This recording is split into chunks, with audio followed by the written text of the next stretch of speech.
Dr. Jones walked towards Samuel, who was now lying on the infirmary table. The doctor picked up a blade and looked down at Samuel. Then, without hesitation, he made an incision above the phrenic nerve and a second under the 7th rib, just by the diaphragm. And then, electricity was applied.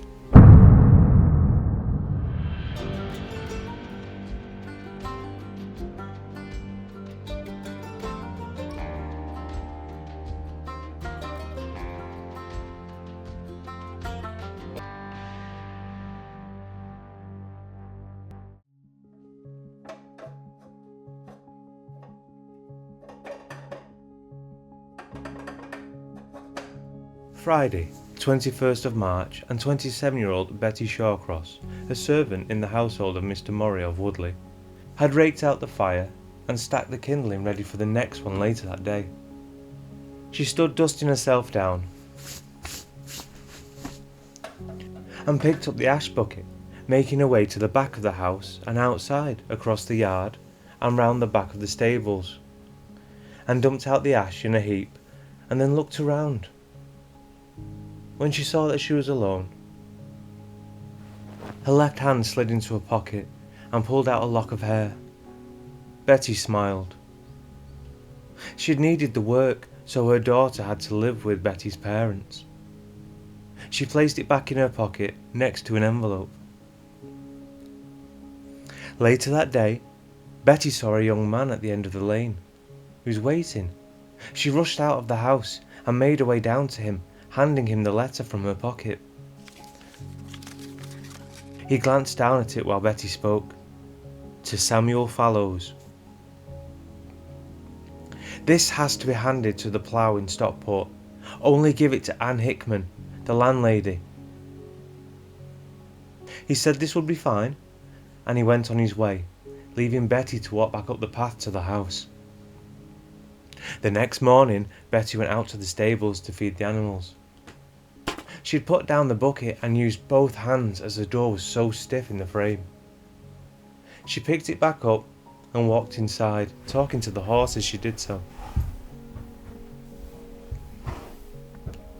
But just then, she thought she could hear movement behind her. But she couldn't look. She felt a strong arm around her, holding her still, and something cold on her neck. She then fell to the ground with the clatter of something metallic.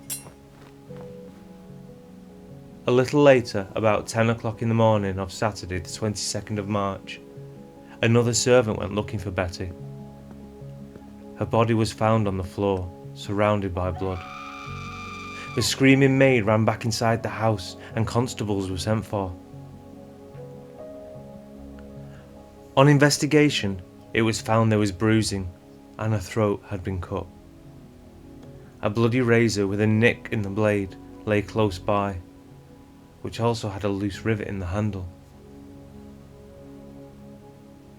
It was later found that Betty Shawcross was also pregnant at the time of her murder.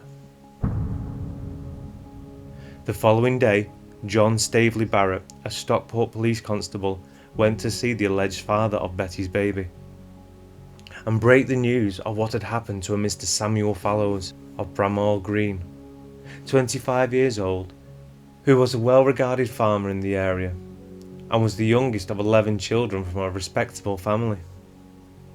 Samuel Fallows employed at least 5 agricultural labourers: James Hodgkinson, Thomas Oakes, Daniel and Samuel Allworthy, and John Walton,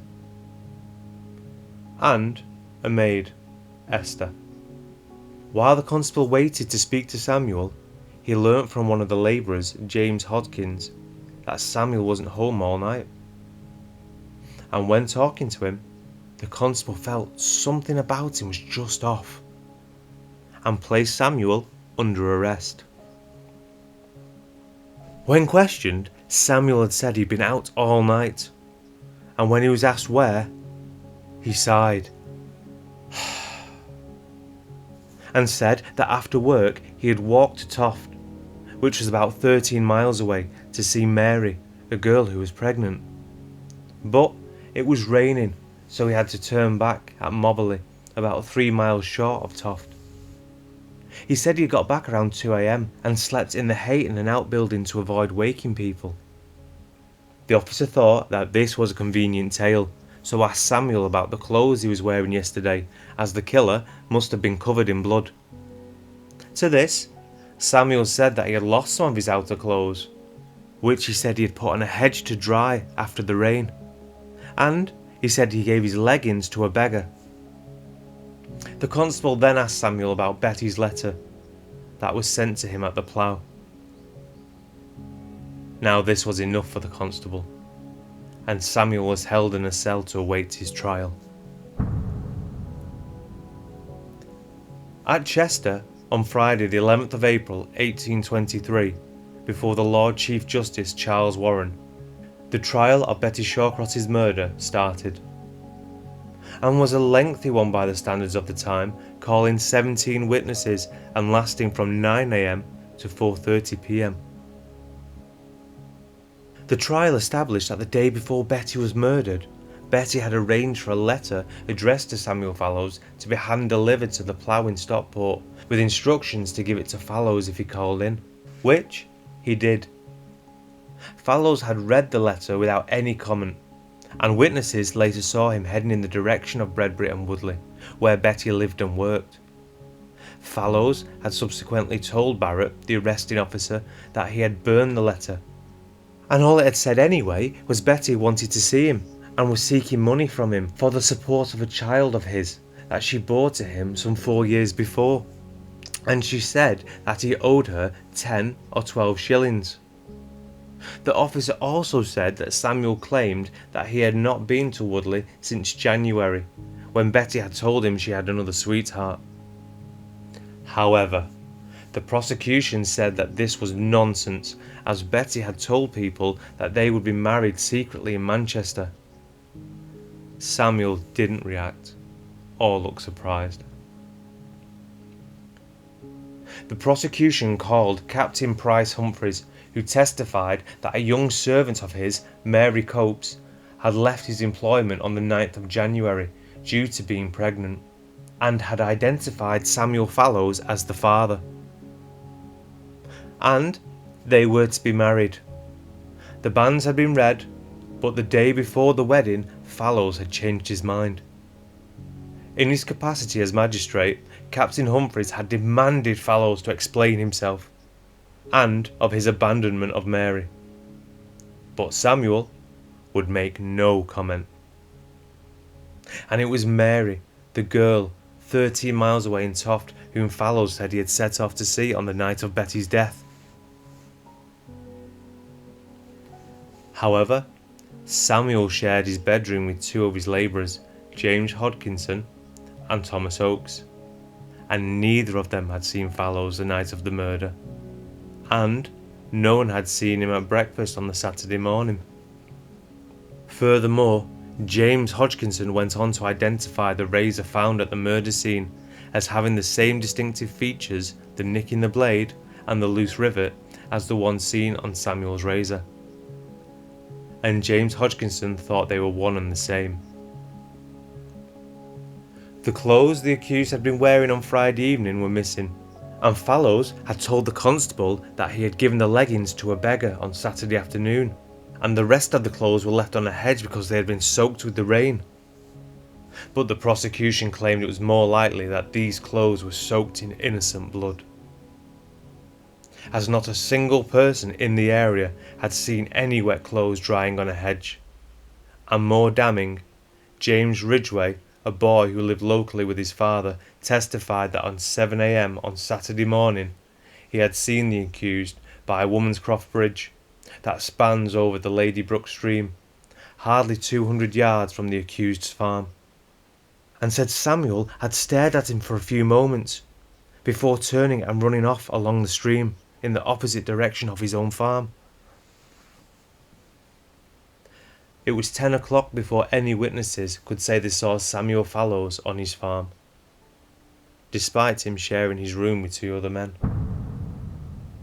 It wasn't until 1898 that defendants had the right to testify at their own trial, so the court heard nothing from Fallows himself, He just stood there, motionless, but not through shock. And this is what struck observers at the trial. Fallows stood there in complete indifference and lack of empathy throughout the trial. The jury withdrew, and half an hour later they returned and found Samuel Fallows guilty. The judge looked straight at Samuel and asked him if he could think of any reason why the sentence of death should not be passed upon him. Samuel made no reply and continued to show no remorse or emotion. At 1 o'clock on Monday, the 14th of April, 1823, 24-year-old Samuel Fallows stood with a noose around his neck, just outside Chester Castle. The bolt was drawn, but the fall did not break his neck, and Fallows struggled hard for 2 to 3 minutes, before, quote, being launched into the world of spirits. The Stockport Advertiser, a local newspaper, described him as a good-looking 24-year-old man with fair complexion, 5 feet 10 inches high, and genteelly dressed, and printed a full account of the trial and execution, including a souvenir booklet. But that was not all. The judge had ordered hanging and dissection, so after his body had been hanging for an hour and a quarter, it was taken down and moved inside the jail, where it was subjected to galvanic experiments. It was recorded that Fallows' countenance appeared most natural, rather fuller than during life, this circumstance giving to the face a handsomer and more placid appearance than the criminal bore at the trial. There was no hardness or discoloration, excepting around the neck from the pressure of the rope. Dr. Jones and Dr. Piggott from the infirmary were present to conduct the dissection and afterwards the experiments. 7 doctors and their students were there, and a number of gentlemen who had also come to watch the subsequent experiments with a battery. Dr. Jones had made an incision above the phrenic nerve and a second incision under the 7th rib by the diaphragm, where electricity was applied. A slight but unequivocal respiratory movement followed. Further experiments were made, applying current to the arm, a leg, and the face, resulting in muscular contractions. The muscles of the arm and the leg are said to perform their natural movements, to the extent of the power of the battery, in a manner that greatly excited the wonder of the bystanders. The muscles of the face were made to contract with much effect, particularly those around the eyes and the mouth, giving rise to a variety of painful expressions. In the early 19th century, there was great interest shown in the stimulation of the human body and musculature by the application of electrical current. Much of the research was carried out on the corpses of those who had been hanged, as at this time the Murder Act of 1751 was still in force, and mandated dissection after the hanging of murderers. The first known case of this in Britain was George Foster in 1803. There were at least 5 more reported cases of galvanic experiments between then and 1830. Allegedly, Samuel had got 3 young women pregnant, one after the other, and promising to marrying each. The property where Betty worked stood abandoned, lying derelict from 1999 to 2016, when it was saved and restored. But within the last 30 years, ghostly lights have been seen in the upper rooms of the property, and a ghostly apparition of the woman has been seen walking a disused path in the garden. And people who have used the stable have reported feeling uncomfortable, like they are not alone and being watched. Well, that'll about do it, but this story of the Stockport area was requested by Leslie Cowie. Thank you so much for your support. If you want me to cover more stories from Stockport, like the ghostly female hitchhiker from the town centre, or another location entirely, then let me know in the comments. Also, let me know your thoughts on this story below. Do you think Sam was innocent? Or did he get the justice he deserved? And what are your feelings about the experiments that they committed on murderers?